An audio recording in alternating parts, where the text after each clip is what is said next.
우리 옆에 분들 한번 보시면서 미소를 머금고 한번 인사해 주시기 바랍니다. 감고 미사축합니다. 제 옆자리에 앉아 주셔서 가문의 영광입니다. 고맙습니다. 오늘도 이렇게 일부 예배 나오신 모든 분들에게 하나님의 은혜와 복이, 하나님의 평강이 충만하게 임하게 되시길 주님의 이름으로 간절히 축원드립니다. 진주는 인어의 눈물, 달의 눈물이라는 별칭을 가지고 있습니다. 왜 그렇습니까? 그만큼 아픔과 고통 속에, 눈물 속에서 만들어지는 보석이기 때문입니다. 모든 보석은 모양 빛깔에 따라 어울리는 곳이 있고 어울리지 않는 곳이 있습니다만, 진주는 어디에 두어도 어울리는 그런 아주 좋은 보석 중에 보석입니다. 다른 보석은 사람이 가공해서 덧붙여서 그 아름다움을 만들어내지만, 진주는 사람의 도움이 없이 스스로 찬란한 빛깔을 만들어내는 유일한 보석이기도 합니다. 그래서 사람들은 이 진주를 보석 중에 보석이라고 표현을 하지요. 왜 이렇게 보석 중에 보석이 되었을까요? 그것은 진주가 만들어지는 과정 때문이라 그렇게 생각을 해보게 됩니다. 여러분, 진주, 이 조개가요, 조개가 먹이를 받아들이기 위하여 입을 이렇게 쫙 벌리고 있는 순간에 그 속에 날카로운 모래나 또 날카로운 작은 돌이 진주 속으로 침투하게 되죠. 그러면 이 조개살이 찢어지게 됩니다. 돌이 침투되게 되면 조개살이 찢어지게 되니까 조개가 얼마나 아프겠습니까? 아픔을 참고 그것을 감사하기 위해서 이 물질을 감사하면서 조개의 피라고 할 수 있는 타나 칼슘을 분비하게 되죠.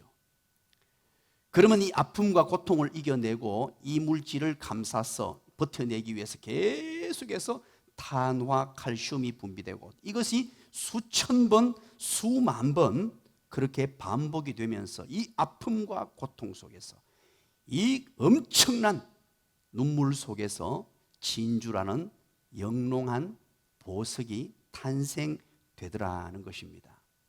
이 진주의 종류는 대략 10만 3천 개가 있다고 합니다. 진주의 종류가 아니고 조개의 종류.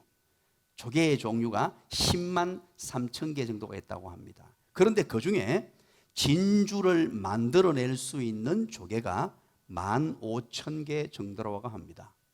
그런데 또 그 중에서 정말로 보석으로서의 가치가 있는 진주를 만들어내는 조개의 종류는 1,300개 정도라고 합니다. 그렇다면 대략 한 1%의 조개만 진주를 만들 수 있다는 말이죠. 참 이 진주를 만들어내는 이 과정을 통해서 참으로 신비롭기 거지없다는 생각을 해보게 됩니다. 왜 많은 사람들이 진주를 이처럼 좋아하고 값지게 여기는지, 우리는 그 이유를 다시 한 번 더 생각해 보게 되는 기회가 되기도 합니다. 우리 인생도 마찬가지라고 생각합니다. 인생을 살아가다 보면 아픔과 고난의 순간이 있습니다. 고난 때문에 망하는 사람이 있고요, 고난 때문에 새로운 인생을 살아가는 그런 계기로 맞이해서 정말로 더 복된 인생이 되는 사람도 있습니다. 실패의 순간, 고난과 고통의 순간 때문에 마음에 지을 수 없는 상처를 그렇게 안고 살며 인격이 찌그러지고 자악하고 불평하고 원망하는 마음을 안고 살아가는 이런 실패한 인생도 있습니다. 그래서 고통을 잘 승화시키지 못하고 이겨내지 못한 사람의 특징, 이 과거의 상처를 안고 사는 사람의 특징은 불평, 불만, 원망, 이것을 쏟아내는, 모든 것을 환경으로 탓하고 쏟아내는 인생, 실패한 인생으로 사는 것이지요. 그러나 오히려 이 고난의 순간에, 아픔의 순간에 자기의 인생을 역전시켜서 영롱한 진주로 보석처럼 자신의 삶을 가꾸어 살아가는 걸작품 인생도 있더라는 것입니다. 그 걸작품 인생이 누굽니까? 대답해 보시기 바랍니다. 바로 나입니다. 그렇게 되시길 바랍니다. 우리 인생에 고통이 없을 수는 없습니다. 늘 고통은 다가옵니다. 역경이 다가옵니다. 한 고비를 넘기고 또 한 산을 넘고 또 강을 건넜다고 해서 또 다른 산이 없을 수는 없지요. 계속해서 고난과 고통은 우리에게 다가옵니다. 이것을 어떻게 맞이하고 극복해 가느냐, 행불행을 결정하고 복된 인생이냐 그렇지 못한 인생이냐를 결정하게 됩니다. 그래서 걸작품 인생, 영롱한 진주와 같은 그런 인생들이 다 되시기를 주님의 이름으로 간절히 축원드립니다. 아멘 하시기 바랍니다. 아멘은 크게. 우리 일부 예배에 나오면 잘하는 분도 아멘을 안 하게 되는 특징이 있어요. 이제 일부 예배도 아멘 잘 하시기 바랍니다. 네. 우리 그리스도인이지만 예수를 믿음에도 불구하고 이 고난은 찾아옵니다. 참으로 행복과 기쁨이 가득한 삶만 있는 분 같은데도 깊이 들어가 보면요, 남 모르는 눈물을 흘리고 있고 어려움을 만나고 있으며, 물질이 풍요한 것 같은데 건강에 문제가 있고, 건강한 것 같은데 물질에 문제가 있고, 물질과 건강이 모두 받아 누리는 것 같은데 가정에 자녀에 문제가 있고, 이마다 저마다 다 문제가 있습니다. 문제 없는 사람은 아무도 없습니다.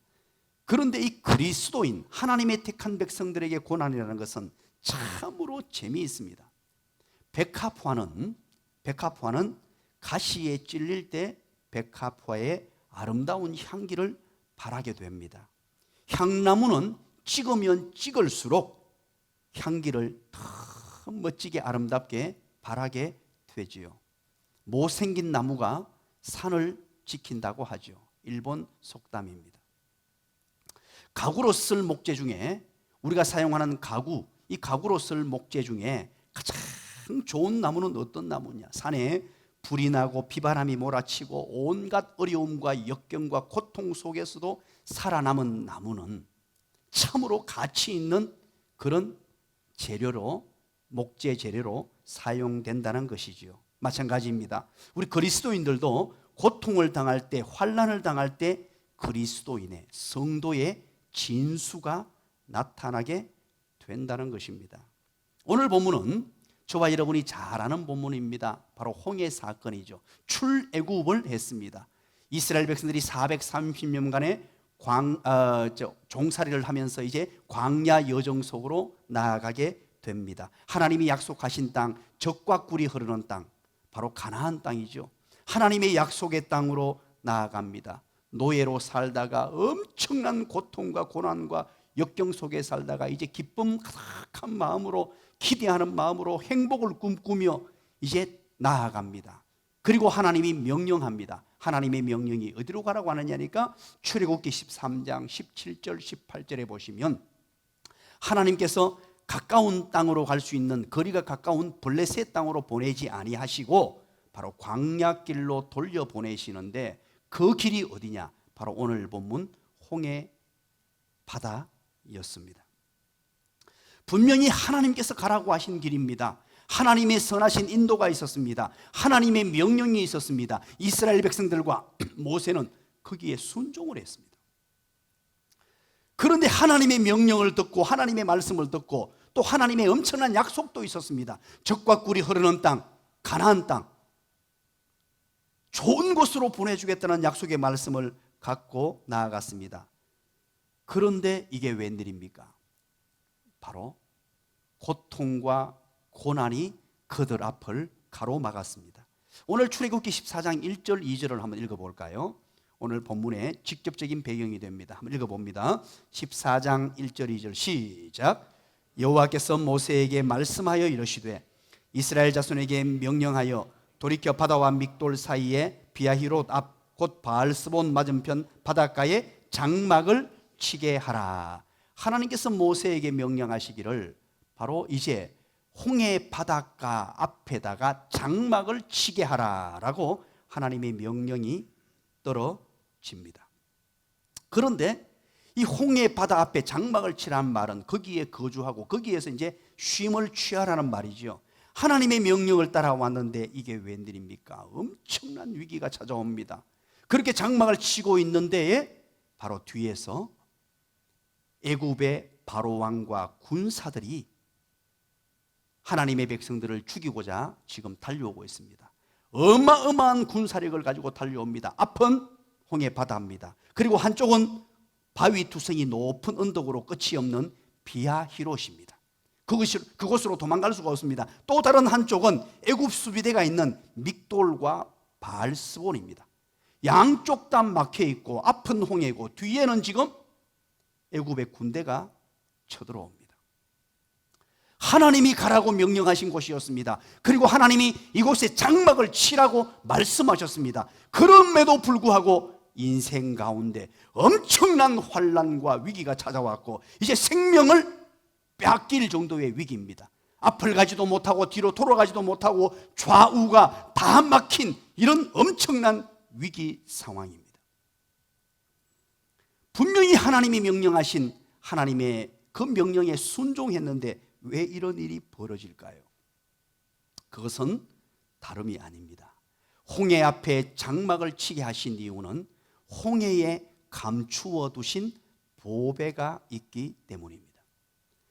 홍해 앞에서 하나님의 백성들이 앞으로 살아갈 때 너무너무 중요한, 인생을 살아감에 있어서 최고의 가치가 되는 중요한 보석을 거기에 감춰 두시고 그 보석을 캐내게 하기 위해서 홍해 앞에 장막을 치게 하신 것입니다. 홍해는 우리는 흔히 이렇게 말하죠. 엄청난 고난, 고통입니다.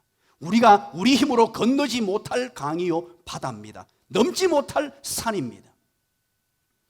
분명히 하나님께서 거기로 인도하셨어요. 왜? 무엇 때문에? 홍해에 감추어 두신 보석을 캐내게 하기 위해서, 영롱한 진주를 하나님께서 선물로 주시기 위해서 이 고난과 고통, 홍해를 우리에게 허락하셨다는 것입니다. 고통과 고난이라는 보자기에 늘 하나님의 가장 값진 보석을 우리에게 선물로 주십니다. 겉으로 보면 고통입니다, 고난입니다, 홍해입니다, 건너지 못할 요단강입니다. 그러나 그 보자기를 열어보면 가장 값진 보석과 보화를 하나님께서 우리에게 선물로 주시더라는 것입니다. 그렇다면 오늘 우리에게 하나님께서 주시고자 하신 홍해 속에 감추어 두신 보석이, 진주가 무엇일까요? 오늘 이 5가지를, 이 공식은요, 오늘 비단 홍해 사건뿐만 아니고 모든 환난과 역경 가운데도 동일한, 마치 수학 공식과 같은 5가지 보석이 되었습니다. 여러분 별표를 해가지고 한 꼭지마다 꼭 기록해서 여러분들 가슴에 담아두시기 바랍니다.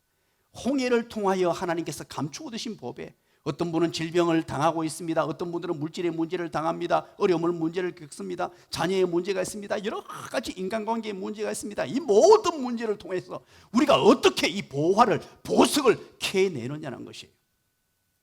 오늘 14절이 바로 그 첫 번째 대답을 주고 있습니다. 우리 한번 읽어보면 10절입니다. 오늘 10절부터죠. 다 같이 읽습니다. 10절 시작. 바로가 가까이 올 때에 이스라엘 자손이 눈을 들어 본지어 애굽 사람들이 자기들 뒤에 이른지라.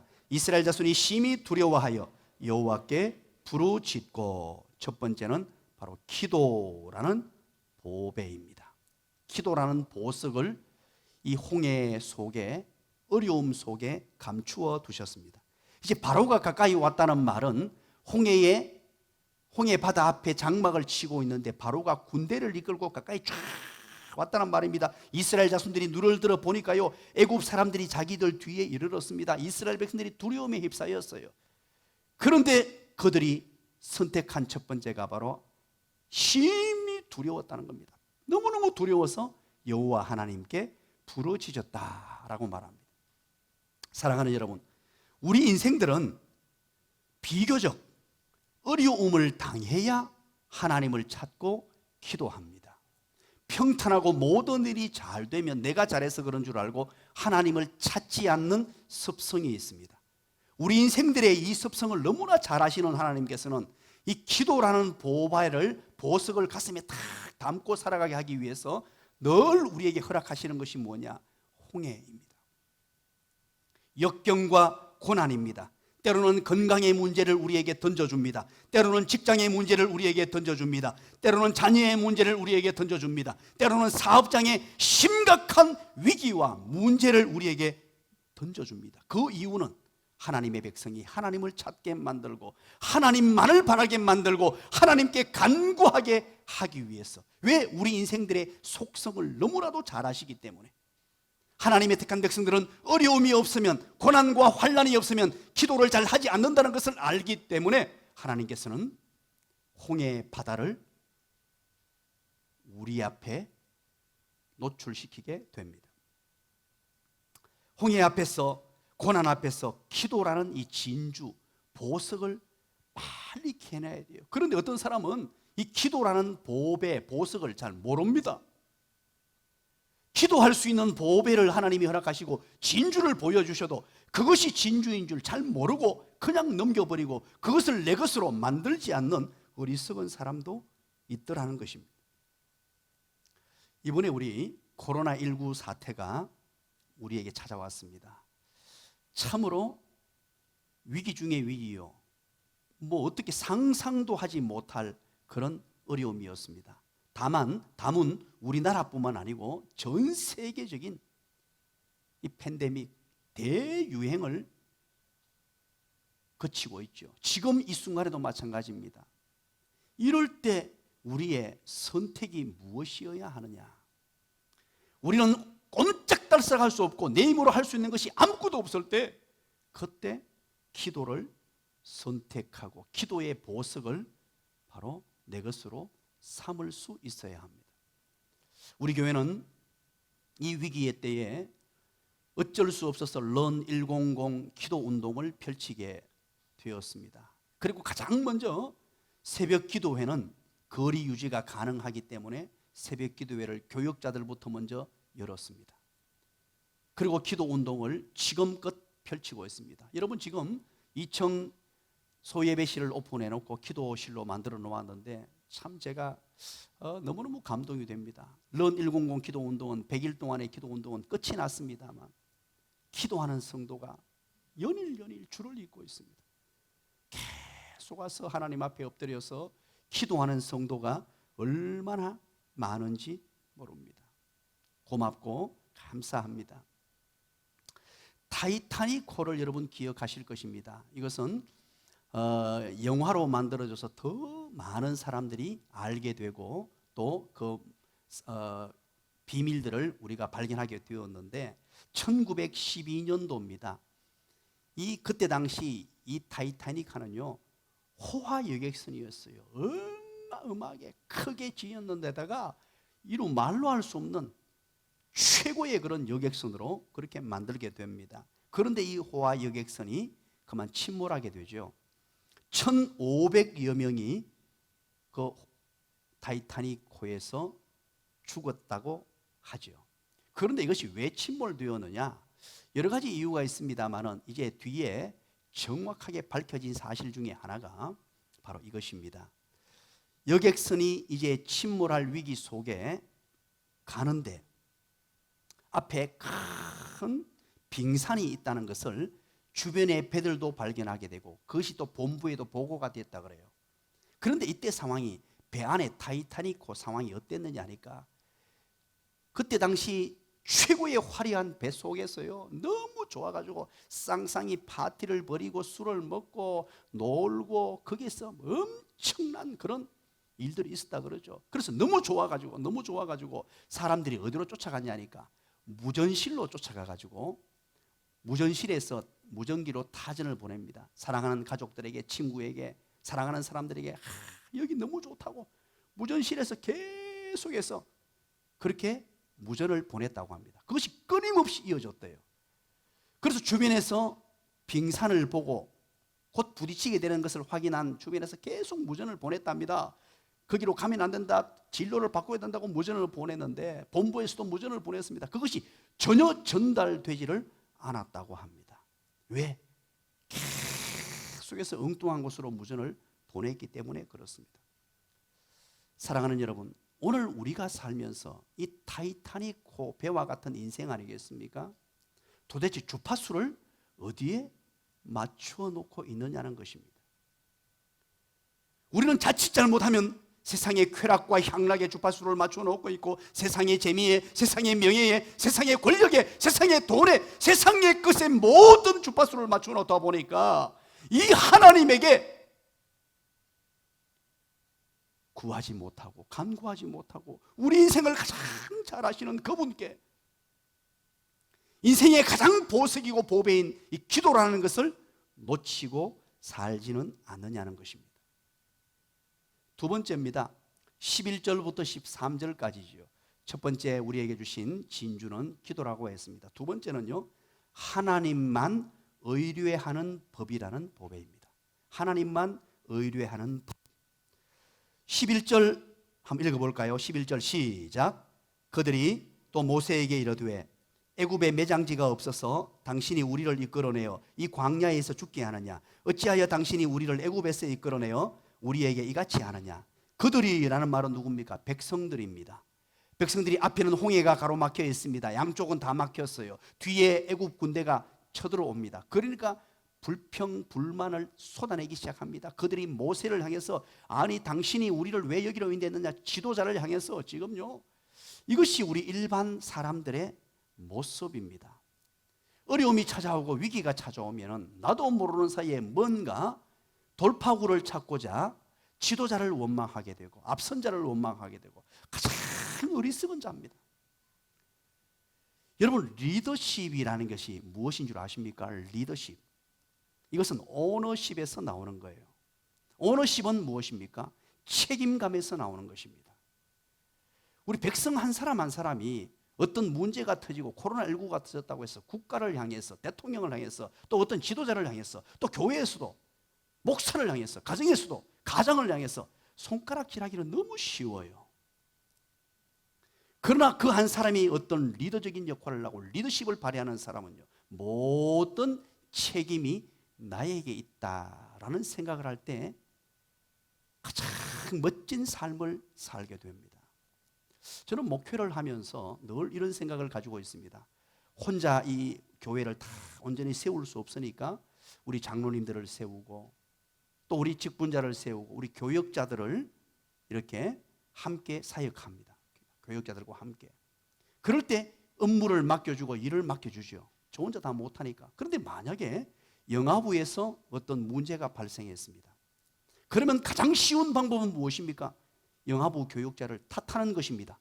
원망하고 불평하고 꾸중하는 것입니다. 너무나 쉬운 방법이에요. 그러면 무엇입니까? 영아부 교육자는 죽습니다. 모든 삶의 의욕이 사라져버리고 힘 빠지고 진액이 빠져져 버려요. 그러나 저는 단 한 번도 그런 자세를 취해 본 적이 없습니다. 영아부를 맡겨둔 자가 바로 담임 목사인데 담임 목사의 책임이라고 생각해요. 이제 앞으로 여러분, 제가 이 얘기했기 때문에 문제만 터지면 우리 다 담임 목사님 책임이다, 그렇게 생각하십시오. 이건 각자가 그렇단 말이에요. 각자가. 그러면 어떻습니까? 제가 그 일을 잘 모른단 말이에요. 모르는 일을 내 책임으로 여기면 어떻게 합니까? 내 리더십이, 내 능력이, 내 실력이 왜 그 문제를 해결하려고, 사람을 탓하거나 사람을 죽이지 않고 그 문제를 해결하려고 접근해서 함께 해나가면 그 사람이 성장하게 되고 그 조직이 더 멋진 조직으로, 강화된 조직으로 바뀌게 돼요. 여러분, 가장 어리석은 사람이 바로 이 비비원불하는 사람입니다. 신앙생활하면서 가장 어리석은 사람이에요. 그래서 저는 늘 여러분들에게 말씀드리죠. 비비원불하는 사람들과 가까이 하지 마십시오. 전염되고 오염됩니다. 한번 보시죠. 12절 보시죠. 한번 읽어볼까요? 시작. 우리가 애굽에서 당신에게 이런 말이 이것이 아니냐, 이르기를 우리를 내버려 두라, 우리가 애굽 사람을 섬길 것이라 하지 아니하더냐. 애굽 사람을 섬기는 것이 광야에서 죽는 것보다 낫겠노라. 이제 과거 얘기를 막 끄집어냅니다. 우리가 지금 나오기 싫은 거 모세 당신이 억지로 끄집어내가 했지 않느냐. 우리가 애굽 사람 섬긴다 했잖아. 그런데 왜 우리를 끄집어내가지고 여기서 죽게 만들었냐. 차라리 우리가 애굽에서 종살이하는 게 낫지 광야에서 죽는 게 옳지 않다라고 거세게 비비원불을 쏟아냅니다. 여러분 한번 생각해 보시기 바랍니다. 환경은 비비원불 할 수 있습니까? 할 수 있습니까? 그렇잖아요. 가만히 애굽에서 잘 살고 있는 사람을 모세가 끄집어내가지고는 이끌고 나온 곳이 광야를 거쳐가 광야 생활 속에 홍해 앞에 끌고 왔고 좌우가 다 막혀 있고 뒤에 애국 군대가 지금 칼을 들고 죽이러 온단 말이에요. 창칼을 들고. 어쩌면 원망하는 것이 당연해 보입니다. 어쩌면 이야, 이게 그럴 수 있겠구나 싶은 생각이 듭니다. 그런데 사랑하는 여러분, 이 비비원불은 하나님을 신뢰하지 못할 때 찾아오는 것이에요. 환경만 바라보고 먼 미래를 바라보며 하나님이 어떻게 역사하시고 하나님이 어떻게 인도하실지, 모세를 부르신 하나님, 모세를 지도자로 세우신 하나님께서 어떻게 역사하실지 그 믿음이 없으면 비비원불할 수밖에 없습니다. 그래서 비비원불은 그 근원이 무엇이냐? 믿음의 부재입니다. 하나님을 향한 절대적인 믿음이 사라져버린 사람은 환경 속에 파묻혀서 작은 것 하나 때문에 일희일비하고 비비원불하며 불평하고 원망하고 인생을 실패하는 자리로, 옆에 있는 나와 친한 사람들을 절망의 자리로, 불행의 자리로 이끌어가는 블랙홀이 된다는 것입니다. 그럴 때 13절에 모세의 이야기를 한번 보시죠. 우리 모세가 어떤 대답을 합니까? 다 13절 한번 읽어봅니다. 시작. 모세가 백성에게 이르되 너희는 두려워하지 말고 가만히 서서 여호와께서 오늘 너희를 위하여 행하시는 구원을 보라. 너희가 오늘 본 애굽 사람을 영원히 다시 보지 아니하리라. 기가 막힌 말을 합니다. 백성들에게 두려워하지 말라. 지도자가 얘기합니다. 두려워하지 말라. 그리고 뭐라 그럽니까? 너희는 가만히 서서, 어떤 움직일 필요 없다. 입도 닫아라. 행동할 필요도 없다. 바로 하나님께서 너희를 향해서 하시는 일을 보라. 역시 지도자입니다. 너희는 가만히 있어. 너희는 움직이지 마라. 어떤 행동도 하지 마라. 그러면서 뭐라 그럽니까? 오늘 본 애굽 사람을 영원히 다시 보지 아니하리라. 이것은 다 죽는다는 말이죠. 내가 이거 깔끔하게 정리해 줄게. 이제 홍해를 건너게 해 주고, 그리고 따라오는 그 군사도 다 처리해 주고, 깔끔하게 인간의 눈으로 보기에는 도무지 해결될 것 같지 않던 이 엄청난 문제, 앞뒤 좌우가 막힌 이 모든 문제 다 해결해 준다라는 이 지도자의 음성, 하나님의 말씀을 통한 지도자의 음성입니다. 이것은 바꾸고 말하면, 한마디로 말하면 하나님의 백성들이 할 일은 하나님만 바라보라는 것입니다. 하나님만 신뢰하라는 것입니다. 인간은 속초묵색이 되었을 때, 속수무책이 되었을 때, 인간의 힘으로 무엇인가 아무것도 할 수 없을 때 무엇을 배우느냐? 믿음을 배우게 됩니다. 우리 연약한 인생들은요, 지혜와 힘과 수단과 방법으로 무엇을 할 수 있다고 생각하면 자꾸 용어를 씁니다. 내 힘으로, 내 능력으로 무엇을 해보려고 애를 씁니다. 그러나 하면 할수록 일이 꼬이게 되는 거죠. 우리 하나님의 백성들은 홍해 바다가 가로막혀 있고 뒤에 애국 군대가 추적해오고 있으며 양쪽 다 가로막혀 있을 때, 그때 하나님을 바라보고 그 환경을 보지 말고, 환경 속에 매몰되지 말고, 부정적인 요인, 부정적인 상황, 환경은 우리를 힘들게 만들고 어렵게 만들고 실패한다고 환경은 얘기하지만, 그 순간에 살아계신 하나님, 능력의 하나님을 절대적으로 신뢰하시는 저와 여러분의 삶이 되시기를 주님의 이름으로 간절히 축원합니다. 사사기스의 내용이 무엇입니까? 바로 그 내용입니다. 사사들의 면면을 쭉 한번 살펴보십시오. 에웃이라는 사사는 왼손잡이였다고 소개하고 있죠. 왜 그렇습니까? 왼손잡이는 참 죄송한 표현입니다만 이때 당시에 모자란 사람이란 뜻이에요. 좀 더 심각한 표현을 쓰면 병신 취급을 받았습니다. 그런데 이 사사 에웃을 왼손잡이라고 밝히면서 어마어마한 승리를 거둡니다. 그 말은 무슨 말입니까? 인간의 힘으로 한 것이 아니었다는 거지요. 내가 했다. 너는 하나님만 의뢰해라.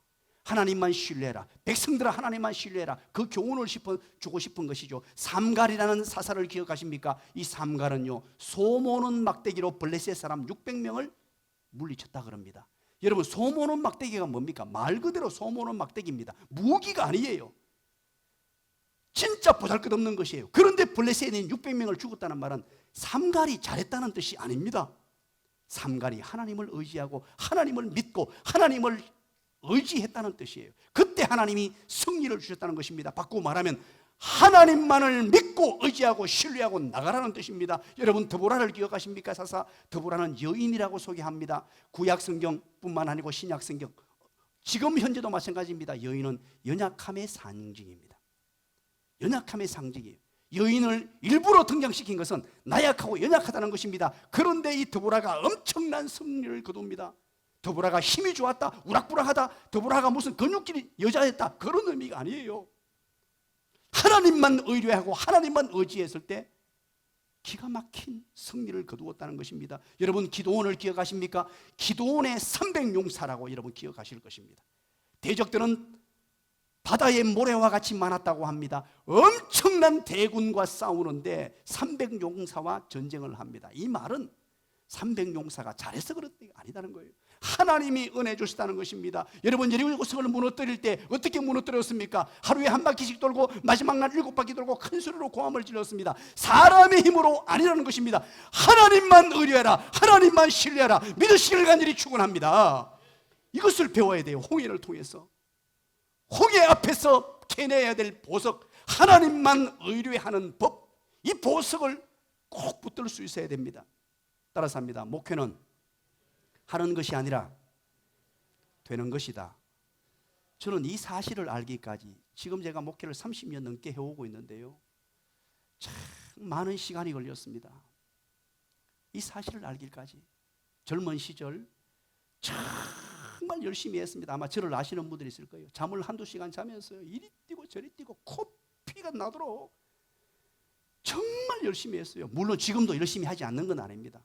그때 마음이 열심히 한번 해보자. 내 힘으로, 내 능력으로, 내 똑똑함으로, 내 지혜로, 내 잘남으로, 내 어떤 달란트를 가지고 한번 해보겠다고 이리 뛰고 저리 뛰고 발부둥을 치고, 때로는 우리 청년들하고 함께 막 뒹굴기도 뒹굴고, 정말로 그러면서 어떤 생각을 했냐니까요, 내가 사람을 변화시킨다고 했습니다. 예수님의 제자를 내가 만들어야지, 내가 이렇게 훈련시켜가지고 이분들을 예수님의 제자 만들어야지, 그러고 덤벼들었어요. 그러다가 부산에 가서 홍해 바다를 만났습니다. 그동안은 조그마한 호수를 만나고 조그마한 어떤 강을 건넜다면 부산에서 엄청난, 내 힘으로 뭐 이거 감당이 안 될, 그래서 산에 올라가서 기도를 선택했지요.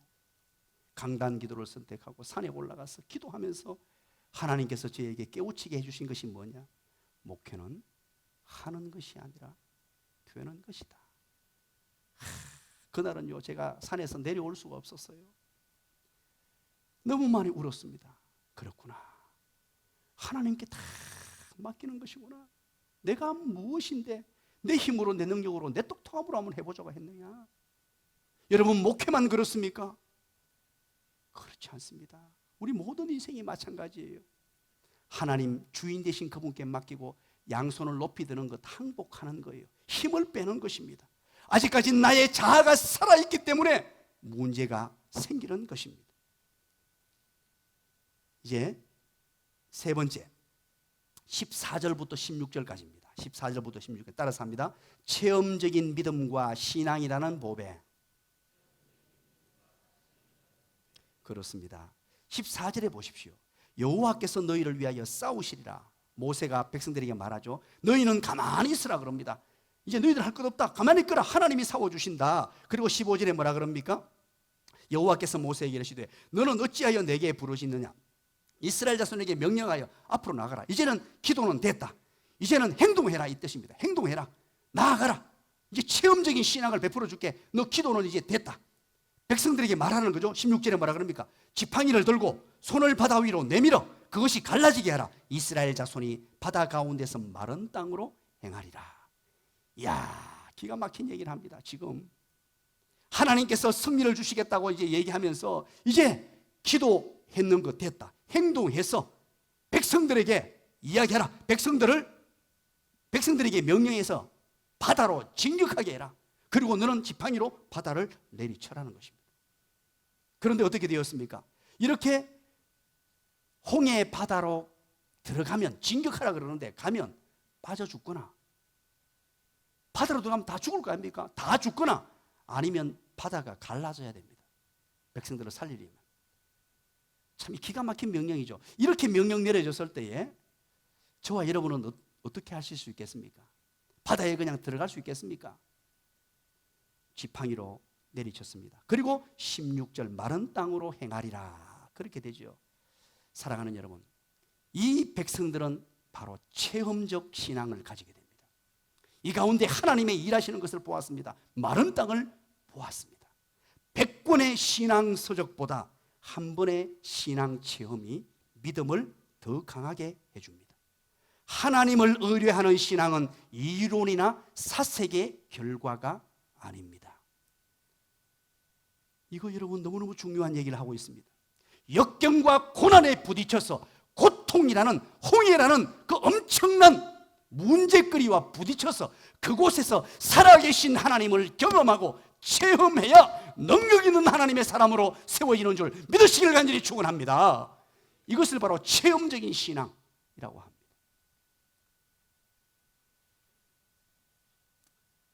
저희 할머니께서는 한글을 깨우치지 못한 분이셨습니다. 글을 전혀 모르셨어요. 그런데도 참 신앙이 얼마나 좋으셨는지 매일 새벽마다 하나님 앞에 나와서 기도하고 또 기도했습니다. 왜? 무엇이 그렇게 만들었을까요? 그 어려운 시절, 고통과 고난의 순간 속에서 경험하고 체험했던 하나님. 비록 성경은 읽을 수 없고 글을 몰라서 잘 모르지만 시마다 때마다 삶의 여정 가운데서 하나님 만난 체험, 어려움 속에서 하나님 만난 체험, 하나님 건져주신 체험, 하나님 말씀을 듣고 위로받은 체험. 신앙이 지식에만 머물러 있어서는 안 됩니다. 그러면요, 지식에만 머물러 있는 사람들은 늘 내 자아가 꿈틀거리기 시작합니다. 내 이야기, 내 생각이 나오게 됩니다. 우리 청년들이 믿음이 좋잖아요. 우리 교회 청년들이 지금 상당히 많은데 요즘 청년들이 더 부흥이 되었어요. 그런데 여러분, 청년들의 신앙은 가장 특징적인 것이 뭐냐니까 변덕이 심합니다. 좋을 때는 하늘에서 쫓다가 바닥까지 떨어져요. 왜 그런 줄 아십니까? 아직까지 바로 체험이 적기 때문이에요. 연세가 드시면 들수록 정말로 한 인생 속에서 하나님을 경험한 분들은 말씀과 더불어서 체험을 가지게 되면 목에 칼이 들어와도 하나님을 선택하는 자로 세워지게 된다는 것입니다. 네 번째입니다. 17절, 18절입니다. 따라서 합니다. 옛 사람의 멸절이라는 보배. 17절에 보십시오. 내가 애굽 사람들의 마음을 완악하게 할 것인저, 이렇게 시작하죠. 하나님께서 애굽 사람의 마음을 완악하게 해가지고요, 바로 홍해가 갈라지고 들어올 때 그 애굽 사람들도 따라 들어오게 할 것이다. 그래서 보십시오. 그의 모든 군대와 그의 병거와 마병으로 말미암아 영광을 얻겠다는 말은 이 대적들이 다 죽겠다는 말이에요. 바닷물 속에 수장되어 죽겠다는 말입니다. 우리 18절 한번 읽어볼까요? 시작. 내가 바로와 그의 병거와 마병으로 말미암아 영광을 얻을 때에야 애굽 사람들이 나를 여호와인 줄 알리라 하시더니, 자, 바로와 그의 병거와 마병으로 말미암아 영광을 얻는다는 말은 이들이 다 물에 수장되어 죽는다는 말입니다. 자, 여기서 애굽 군대가 물에 빠져 죽거든요. 전부 완전히 몰살당합니다. 이것을 고린도 전서 10장에서는 뭐라고 표현하는 줄 아십니까? 이 출애굽기 사건을 가지고 와서 바울이 고린도전서 10장에서 설명을 합니다. 이것을 세례라고 설명을 해요. 세례. 세례가 무엇입니까? 세례는 나의 옛 사람이 죽고, 우리가 약식으로 요즘에 물을 이렇게 찍어가지고 머리에 얹죠. 그죠? 약식입니다. 옛날에는, 예수님 당시에는 침내, 물 속에 내 몸을 완전히 담궜습니다. 뒤로 누워가지고 쫙 물속에 깊이 담겼다가 다시 올라왔어요. 이 말은 나의 옛 사람이 물에 빠져 죽었다라는 뜻이에요. 그리고 다시 올라오면서 새 사람이 되었습니다라는 의미입니다. 세례란 것이. 그러면 오늘 이 본문을 가지고 바울은 그렇게 해석을 했습니다. 나의 옛 사람, 옛날 즐기던 그 애굽 생활, 옛날에 즐기던 그 좋은 생활, 그 애굽의 모든 것들을 물속에 수장시켜 버리라. 옛사람을 멸절시켜야 한다는 것입니다. 언제? 바로 홍해 앞에서. 역경이 찾아오고 고난이 찾아올 때 나를 돌아보라는 것입니다. 나의 옛사람이 꿈틀거리는 것이 무엇인가? 나의 옛사람은 지금 무엇으로 아직까지 남아있는가? 나의 옛습성, 나의 옛습관, 나의 옛자아, 나의 옛 모습들을 다 십자가에 못 박으라는 뜻입니다. 우리는 코로나19 앞에서 우리의 삶을 다시 한번 돌아봐야 합니다. 하나님께서 강제로 마스크를 다 씌워버렸습니다. 우리가 그동안 얼마나 험담을 하고 뒷담화를 하고 남모르게 그렇게 했으면 아예 입을 다 틀어막아 버렸어요. 저는 그래서 이번에 얼마나 하나님 앞에 나 자신을 많이 돌아봤는지 모릅니다. 제가 말을 많이 하는 사람이니까 얼마나 마스크를 끼면서, 심지어 마스크를 많이 끼니까 여기에 막 저게 막 생겨요. 물집이 막 생기고, 우리 집 사람 보니까. 그럼에도 지금 이게 그치지 않습니다. 심지어 거리두기를 합니다. 교회와 거리두기는 완전히 상반된 얘기예요. 그동안 얼마나 사랑하라고, 사랑으로 밀접한 관계를 맺으라고 했는데 상처를 주고 아프게 했으면 강제로 띄워놓게 만듭니까? 우리가 한번 깊이 생각해 봐야 할 것입니다. 마지막 한 가지입니다. 5번째, 하나님의 백성을 끝까지 책임져 주시겠다고 하는 약속입니다. 하나님의 백성을 끝까지 완벽하게 책임져 주신다는 약속의 보배입니다. 우리 19절 20절 한번 읽어볼까요? 다 같이 읽습니다. 시작. 이스라엘 진 앞에 가던 하나님의 사자가 그들의 뒤로 옮겨가매 구름 기둥도 앞에서 그 뒤로 옮겨 애굽 진과 이스라엘 진 사이에 이르러 서니 저쪽에는 구름과 흑암이 있고 이쪽에는 밤이 밝음으로 밤새도록 저쪽이 이쪽에 가까이 못하였더라. 아멘. 자, 보십시오. 어떤 상황이냐니까 이스라엘 백성들이 쫙 진행할 때 하나님의 사자가 늘 이스라엘 백성들 앞에 인도하셨어요. 그 사자가 밤에는 불기둥으로, 낮에는 구름 기둥과 함께 진행을 했습니다. 그런데 이제 홍해 앞에 딱 당도해서 앞에 홍해 바다가 있으니까 뒤에 막 대적이 쳐들어옵니다. 그때 하나님의 사자가 어디로 옮기느냐? 뒷부분으로 갔다는 말이에요. 지금 뒤로 가니까 뭐까지 갔다고요? 구름 기둥도 함께, 하나님의 사자와 함께 쫙 뒤로 옮겨갔다는 거예요.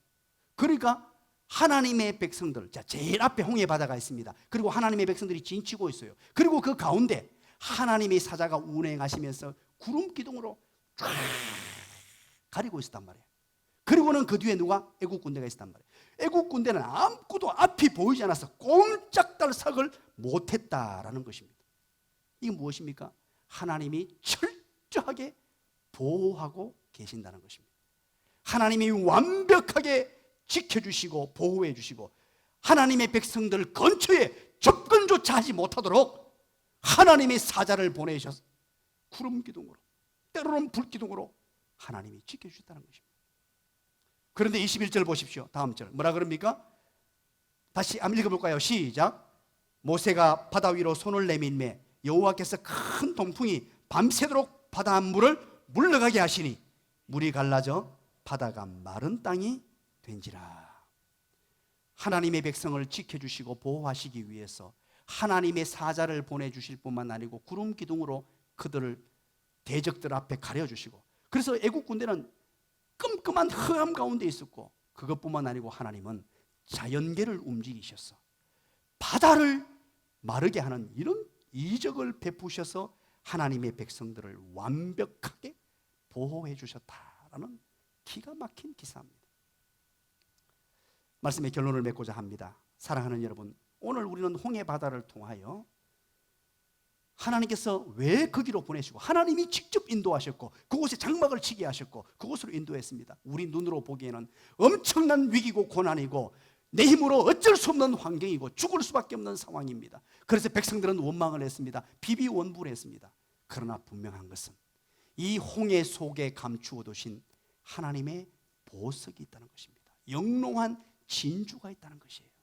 그 진주 5가지를 여러분 꼭 가슴에 새기십시오. 이렇게 별표를 딱 만들어 놓고 별표를 해서 제일 위에다가 딱 기도라고 여러분 적으십시오.